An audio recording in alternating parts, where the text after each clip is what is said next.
my handsome husband over here, which he's camera shy.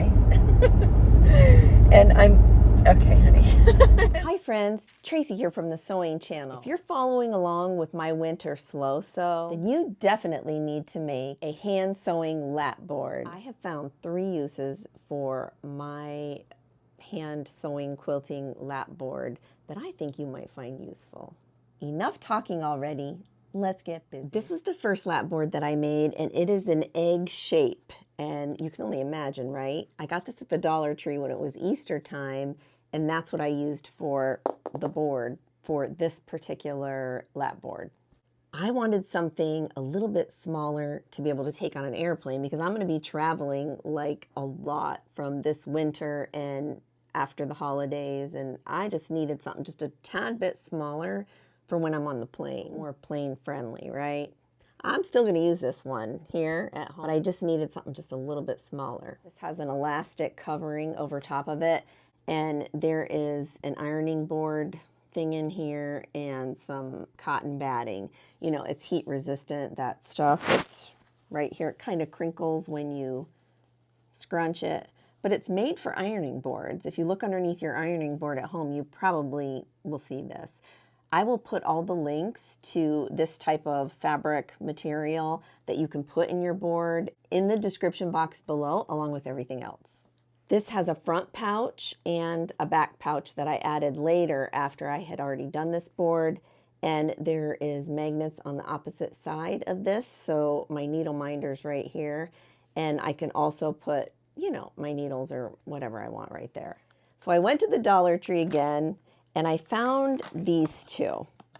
Take that out. But I don't want these long things here or this top piece. I just want this shape right here. So I wasn't sure if, you know, I could get these off easily. So I did put some orange, Goo Gone stuff underneath here and let it set for just a minute and then tried to pry it. It came right up.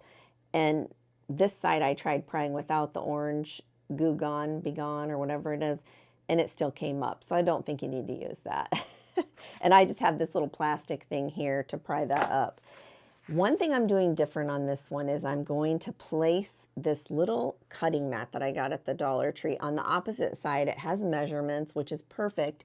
And also when I want to glue stuff, I'm not hitting the back of the board. I'm actually hitting this, and this is more cleanable than this, you know, fake wood or whatever it is. These were $1.25, $1.25, and $1.25, which isn't really bad, right? Now I did get some backups if this didn't work with this shape. Hi friends, Tracy from the future. It's Sunday morning. I'm headed to church with my handsome husband over here, which he's camera shy. And okay, honey. I'm using my brand new quilting lap board that I'm showing you how to make in this tutorial. But the real reason why I'm popping in here is to talk about my quilt retreat. Now, I told you in the last video, if some of you missed it, the 3 Quilt Amigas are putting on a fabulous quilt retreat, and it's this April. You want to be sure to head over and get your tickets now, because they will end up selling out. There's no doubt about it. Di from Sister Chicks Quilting, April from April's Craft Room, and myself. We're all going to be there for some fun-filled quilting days, for sure. Now, if I know Di, and I know April, there's definitely going to be some quilty shenanigans going on. Oh, and don't forget, you have a 1 in 100 chance of winning that awesome collector's edition. Sorry, we just went over a railroad track. That awesome collector edition Juki TL18 sewing machine that Juki Junkies so graciously donated to our quilt retreat. It's over a $2,000 value. It doesn't get much better than that, friends. Plus, we have swag bags galore, VIP tickets. Those are almost gone though, because there's only 20 of those. Tons of door prizes and Quilty Bingo. Yes, you heard it, Quilty Bingo. To ensure that you will definitely walk away with some sort of door prize but definitely a swag bag at this quilt retreat. So head on over to the3quiltamigas.com. The link is down below in the description box. Okay, now back to this tutorial because this is so cute and so useful that you must make it. I bought these 2 wood planks. The only thing is these right here are connected to this, and I would only see if these came up, which they probably will. If I can find a, oh yeah. Yeah, let's see. I don't know, because I thought, well, this inner rectangle maybe might work and the outer would work. But you got to be really careful. But yeah, it seems like it's going to come up pretty easily, but I'm not going to waste my time on this because I want to use this other shape first.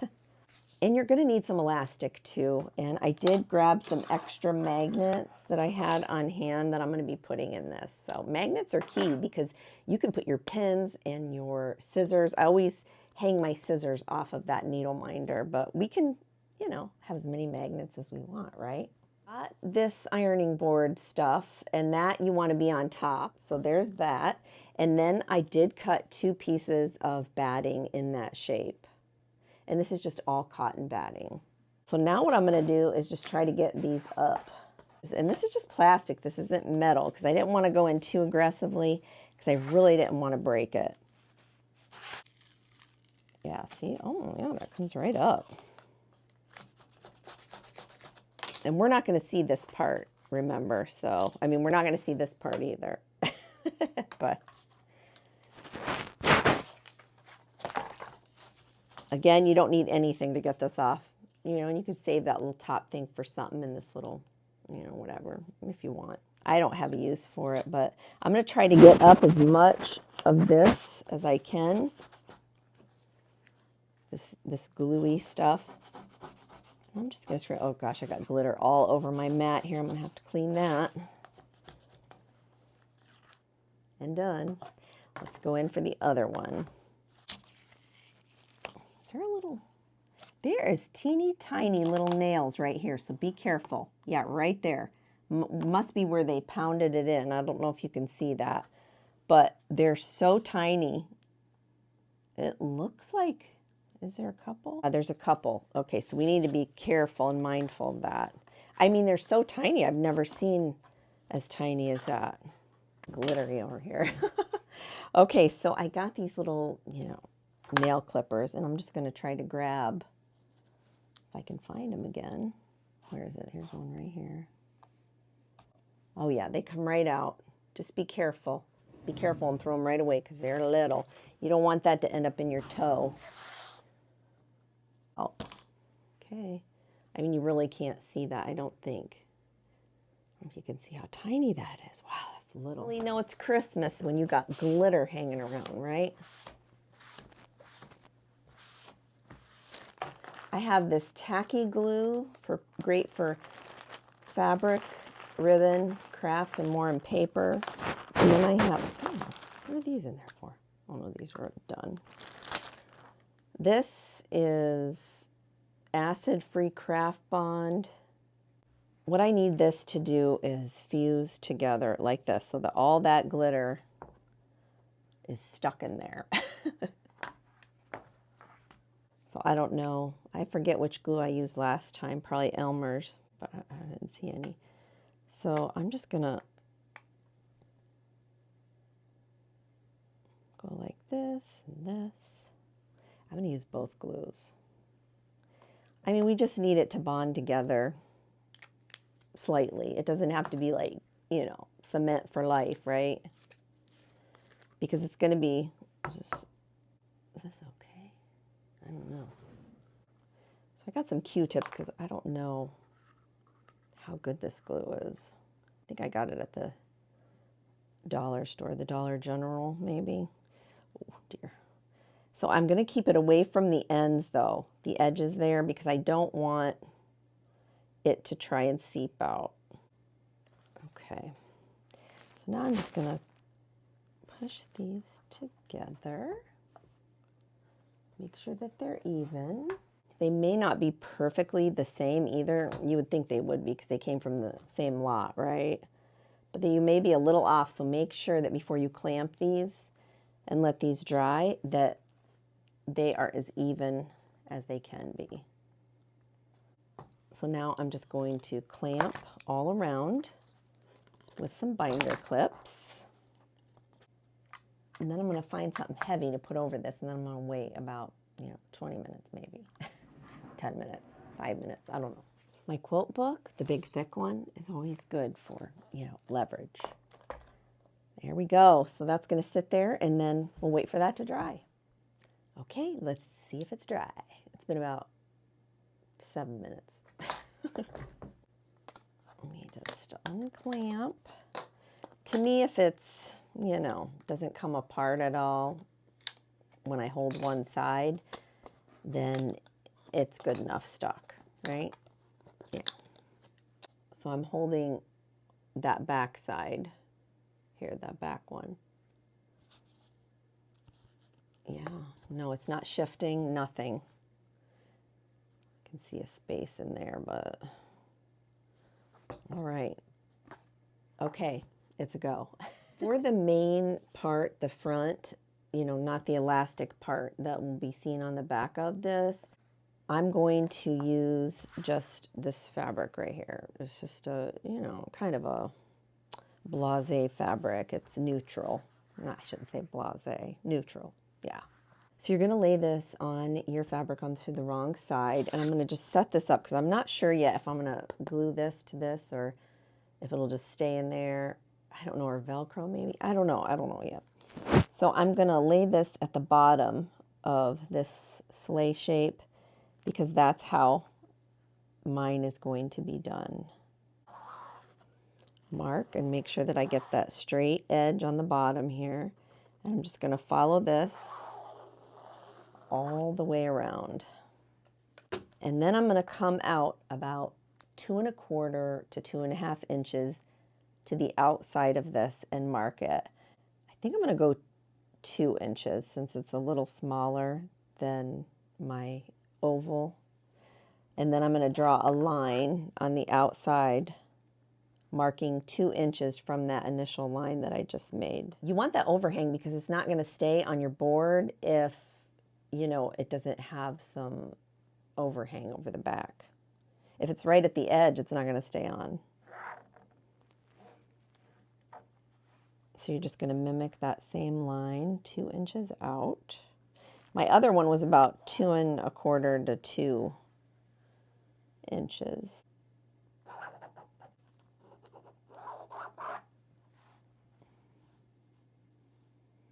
You're just going to, where is it? I can't see, my eyes are getting bad. The older I get, I don't know about you guys, but mine are. So I'm just going to come up and I'm going to go with the curve here and just make little marks where that 2 inches is.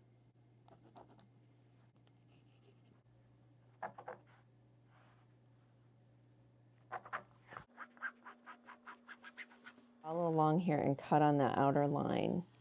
I was just thinking, I don't know how it's going to be coming around these tight corners with the elastic. I usually do a fully round one, which is a lot easier. I don't know, we may have to do a little tuck-in, right?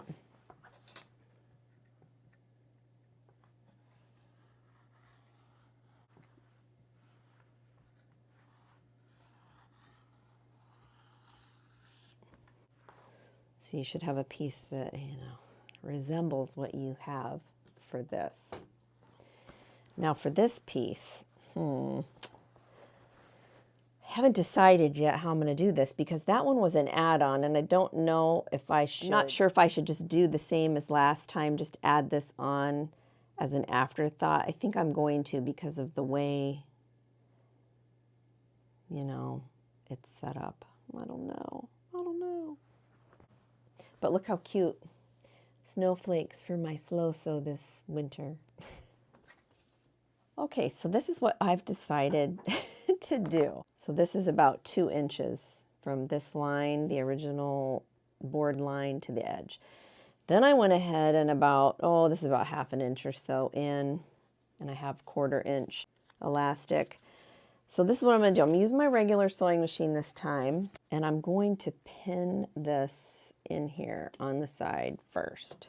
So that way I don't have to weave it through, right?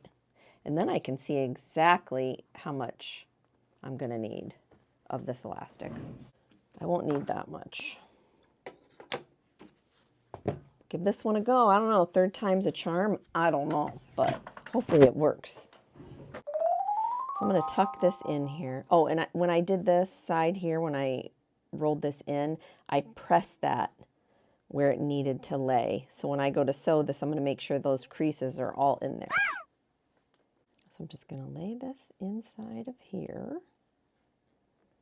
And I'm going to sew off to the side right here. So I'm just laying this elastic in here. I'm not trying to pull it or do anything crazy right now, because we're going to just make a casing, so to speak. Make sure you backstitch. Shove that elastic in.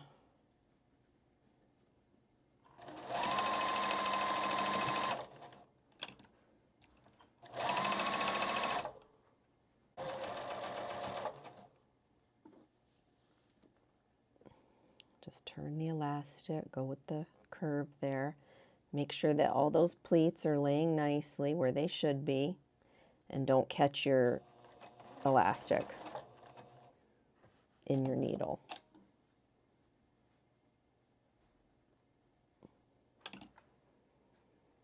Again, you're going to just shove that up in there where the pleats are that you just made from ironing, from pre-creasing.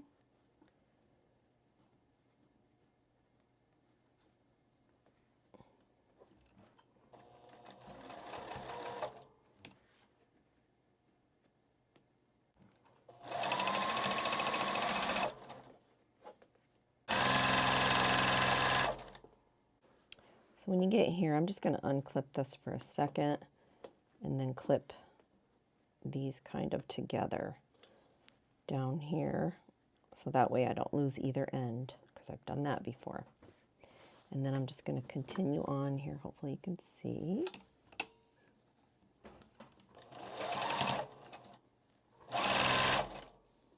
And I'm going to get up as close as I can before I take this out and put these together. Backstitch. So this is what you have. So now what you're going to do is take this out. And you're going to pull these, but this one, so I'm going to clip one to the project here. And then I'm going to take this side and I'm just going to pull to get it, you know, tight so that it'll wrap around our project, our board.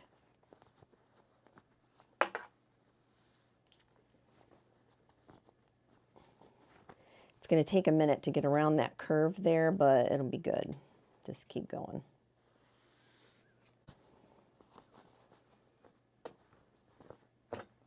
I really wasn't going to do it this way, but it seemed like since it was smaller, it just needed to be done this way. And those corners, oh my goodness, yeah. I don't do well with corners, I guess.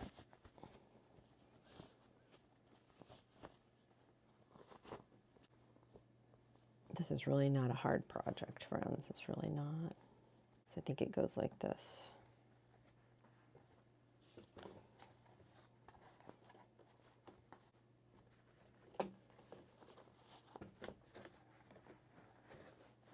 Just distribute that elastic around. You can see here this one needs to be pulled. Pull it from this side.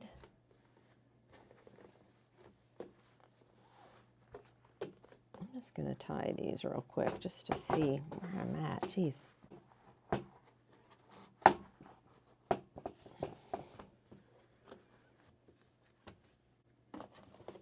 So that is definitely on there pretty tight.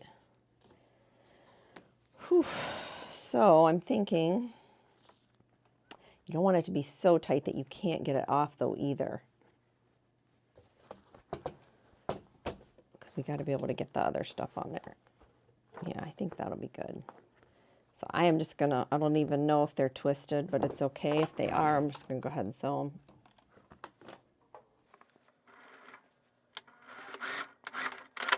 them. Yeah, I'm gonna sew them in a couple spots just to make sure.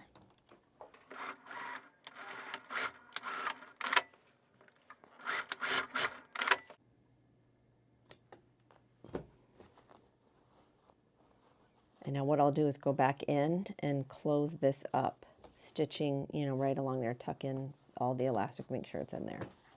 Okay, let's do that. And then we'll shove our thing in there. Oh my word, this is taking longer than I wanted it to. I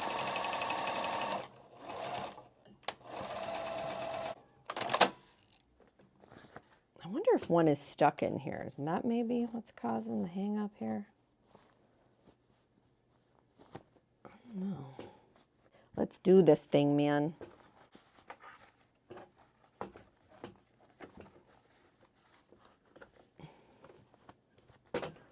So you just want to make sure that this is straight. I am never going to buy an odd square shape again. It'll be round corners for me, friends. Okay, I'm going to lift this off here and then just shove this in here. Make sure that this is on the top if you're going to ever iron on it.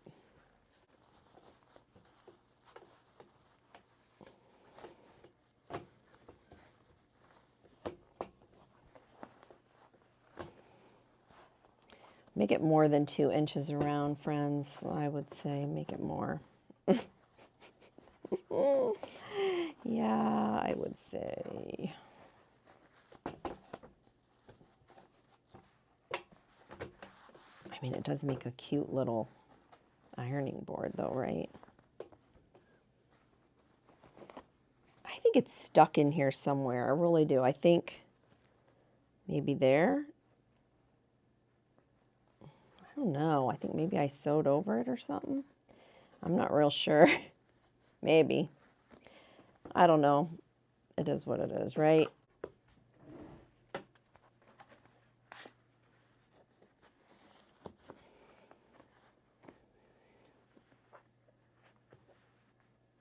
That's nice, having that there. I like that. I like definitely having this here because I'm always checking something just to make sure on, you know, even my, when I'm doing my rectangles, just to make sure after I have glue basted them that they are indeed the right size and one's not, you know, I didn't fold the flap over more on one and not the other and so on. I think it would have been better if I would have went another 1/4 inch or 1/2 inch bigger. But, I mean, it's going to stay on there. There's no doubt. No doubt. Because, let me shove this. I'm going to shove this so this is down here. I'm going to see first before I glue this on how that's going to end up. How I'm going to end up liking that right there. Because remember, we still have to do all the things. We have to put the magnets and stuff in. But, yeah, I need to take a break, though, because that was frustrating. So when you get to this point here, you have that all done. And again, this is not glued down yet, but I will eventually.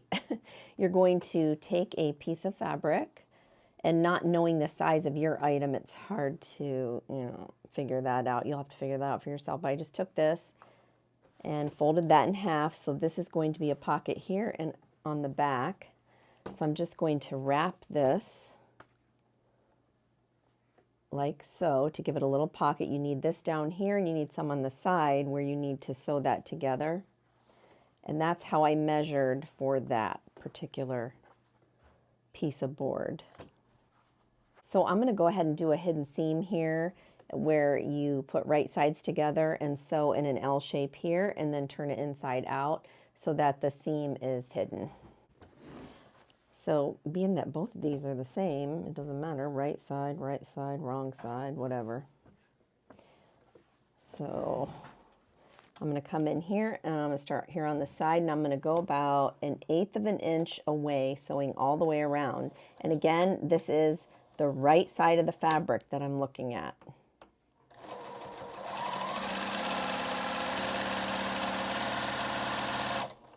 And when you get to the end, you want to you know, gauge it to where you have 1/8 of an inch there on the bottom. And then just sew straight across. Back stitch. Now you don't need to do this side because remember we folded that over, so we're good to go there. So now what you're going to do is cut these corners off a little bit so we don't, you know, see those.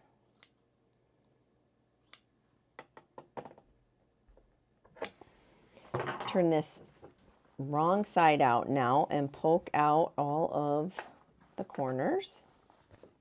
Make sure that all the corners are poked out, and then you're going to push this seam all the way like that so that you get a nice seam there that's pushed out, because we don't want to catch that. And then you're going to go and sew about 1/4 of an inch encasing that entire seam. Make sure you back stitch. This is called a French seam. I couldn't think of it earlier, but now I am. It's a French seam.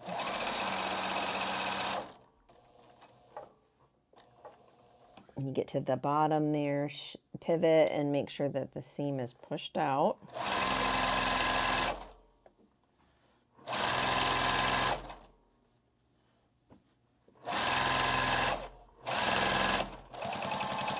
And make sure you back stitch.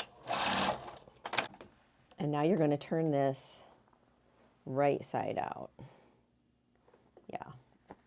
Because we remember we started at right side.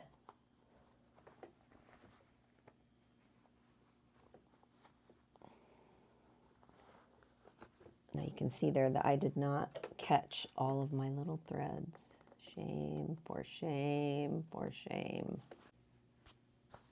Now you're going to take this piece and shove it in here. And you want a tight fit. Now possibly, you know, if it's not really a tight fit, you can go back in and tighten it up and really enclose those seams, which that's what I might do because mine's still a little loose, looser than what I would, you know, want it to be. So that's what I'm going to do because I don't like that I can see some of mine. So I'm going to take this back off. Okay, let's see now.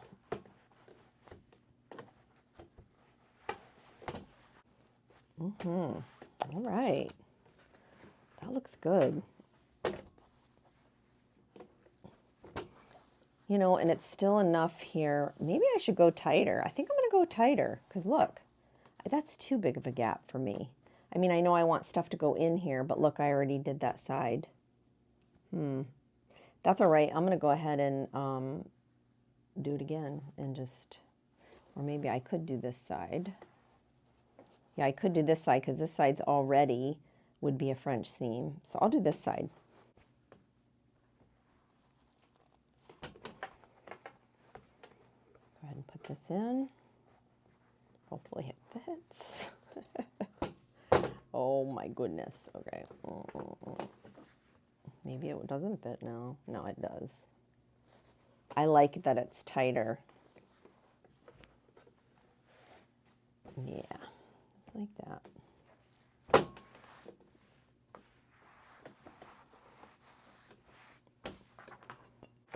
And now what I did on the other one was to just take and hand stitch, tacking down this to this. That's all I want. Because you will be able to go in here. If something falls this side, it might fall in there, but I haven't had any trouble with the other one. But just tacking that down on the sides does the trick, really. Now you're going to grab your magnets, like so. Yeah. And you want this side to be facing up inside of here. Now all I did with that other one that I have in the other one is just on top of that top piece, I'm just going to slide it in there. Now you can slide this anywhere that you want in here. You can stick it like that, or you can sew it in here if you want. Let's see here.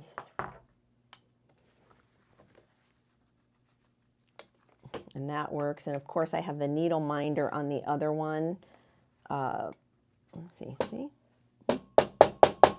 They work pretty good actually. But if you want it like this, you have one magnet on one side and then one magnet on the other. And you can do it like that too. Either way, mine stays on there really good. So I mean, you could use another magnet on the other side and shove it close to the side here. Say you have some, see? Okay. If you have some pins, they go right to there. And a lot of times when I'm hand sewing, I just stick my needle that I'm using in there in the fabric. And then with this one, there's a center hole here. If you can get that just right, you can actually put a pin there, maybe a needle that you're using at the moment or something like that. Yeah, super cute. Here it is, friends. Oh, it's super cute, right? Here's the back. I still haven't glued this on yet because I want to see if I want it more on the bottom or more toward the top. But yeah, this is so much nicer because it's a little bit smaller. Like when I'm on the airplane, it just fits my lap. The other one fit, but it just went out just a little farther than I wanted it to, especially with the trays and such. So this is what it looks like. Like there's the scissors on there, right? They're not going anywhere. There's just the magnet connected there. I did not at all sew it in. It's just free flowing in there just by the, you know, suction of the cover, you know. So let me show you how I do this. And these back here, these are extra. So I'm on the plane and I take a few of these and I can put them in the back and then that sets on my lap. But I wanted to show you, like when I'm doing these, there's a certain size that they need to be. You know, you don't want one more than the other, right? So if I go to one edge here on the side and it's right up against that line, then I can check here. Yeah, that looks pretty good. That's that line too. That's, what is that, 2? That's 5 inches across. And let's check this one. This one looks like it's just shy. So maybe I might need to let that one out a little bit because you want to make sure that you're consistent in your rectangles, right? So that is good for me to have that there because what I was doing was taking the one I just did, making sure that it looked consistent with the other one by grabbing another one, but yeah. So I have my scissors here, I have my needle. I'm gonna take my thread. Now before I had the magnet little bobbin, but I don't because I switched to cotton thread now. So I'm just gonna go like that. You're going to do a quilter's knot, make them kiss, one of the tails, and wrap it 1, 2, 3, 4. Grab it with your other thumb and finger, and then it makes a knot right at the end there. We're gonna put it through.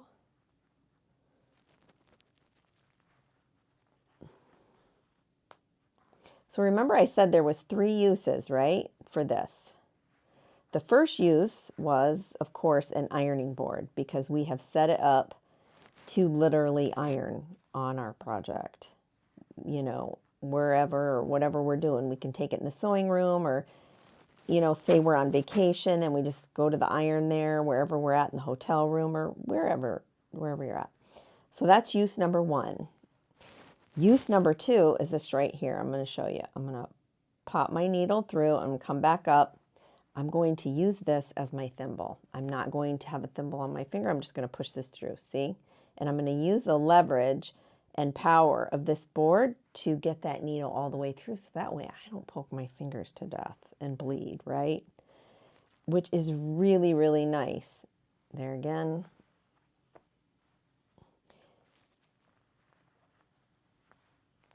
The third thing for this is that it is totally portable. Yep, a portable hand sewing station. You can take this anywhere. You can take it on a bus, a plane, an automobile. I have taken that hand sewing lap station, the oval one, everywhere. I mean, I've taken it in cars. I've taken it on planes. I've never been on a bus with it though. I don't know. But yeah, it's awesome. And if you want any information on the quilt that I'm making right here, I'll link it at the end here. It's my winter slow sew where we're doing these rectangles and connecting them all together. And I even have a sheet for you to show you how many of the rectangles you need and the breakdown of it. You know, if you're interested, I'll link that below as well. Yeah, and I haven't used it on my lap yet. I'm using it on my table, but we'll see. Let me pack this up. Let's see. So I can put it like this, and I can move that magnet anywhere I want as well. I may turn it like this.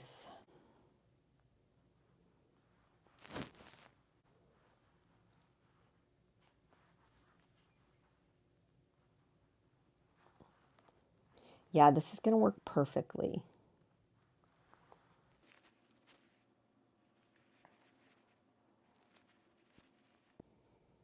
And then when you stop, you can just, you know, say you're not quite finished yet, pop that in there, and you can just pop your needle right there and set it where it needs to go, right? So cool. So, so cool. There you have it, friends. Until next time on the Sewing Channel, take care.